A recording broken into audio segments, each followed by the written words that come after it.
Now, there are so many different supplements out there that potentially a person could take. I'm going to talk about 7 remedies today that I have personally observed worked in the majority of the cases. There is a more comprehensive or complete list that you can get, which you can get access to. I'll put that link down below. But today we're going to talk about the 7 that address very specific conditions, and they work the great majority of the time. And this basically is based on personal observation, as well as myself taking some of these supplements. And I do also want to mention, I do not sell any of these products, okay? So I'm not trying to sell you any products. These are just things that I found that work.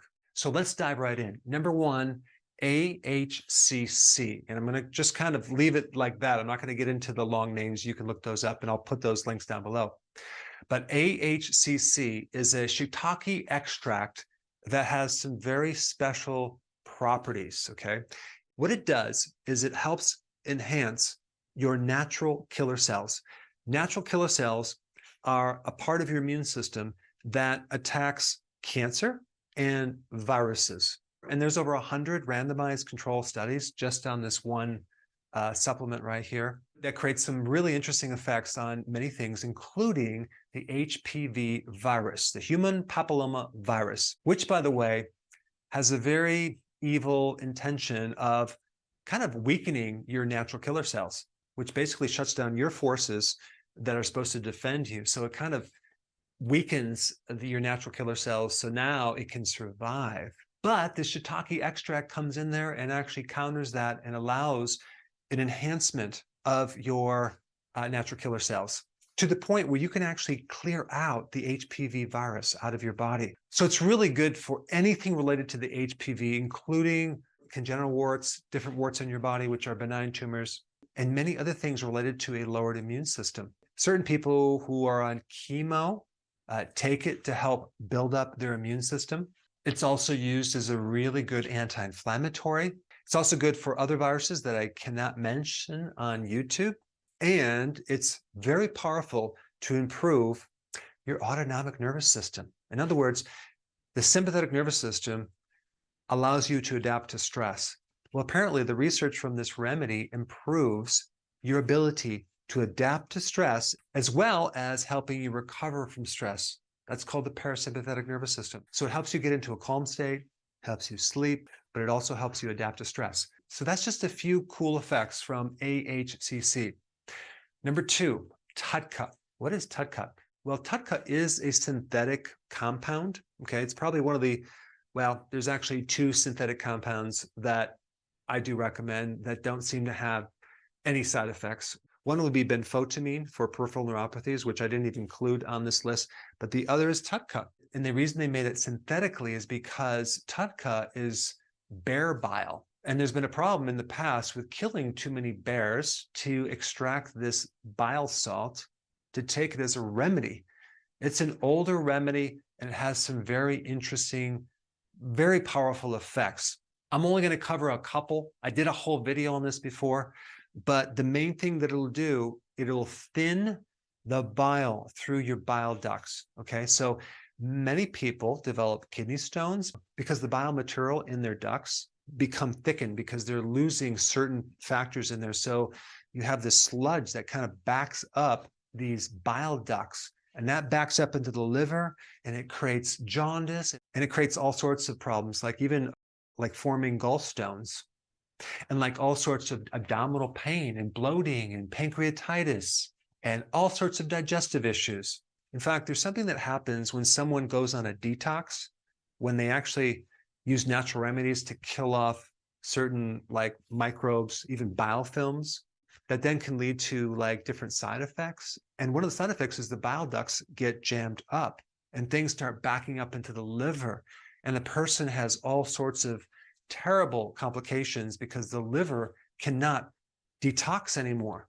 When you plug up those ducts, you actually create a severe backup into the liver, which can then create all sorts of inflammation in the liver and terrible side effects.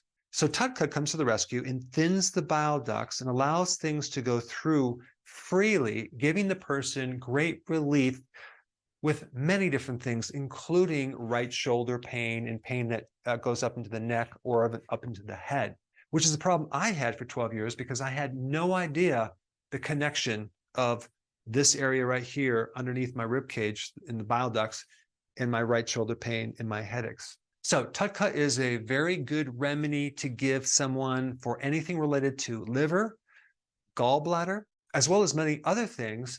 But I always recommend it when you tried everything and nothing works, then you give the person TUDCA, and it seems to solve the case. The way you want to take it is 2 in the morning on an empty stomach and 2 in the afternoon on an empty stomach. You don't want to take it necessarily with food because it's going to help break down the fats in the meal. So you want to have it work on an empty stomach. So that's number 2. Number 3, natto kinase. This is an extract from soy. And as much as I'm against soy, this extract has some fascinating, powerful effects on dissolving fibrous tissue, okay? It's an enzyme to break down clots in the body, and fibrin, which is part of a clot, as well as part of a clogged artery.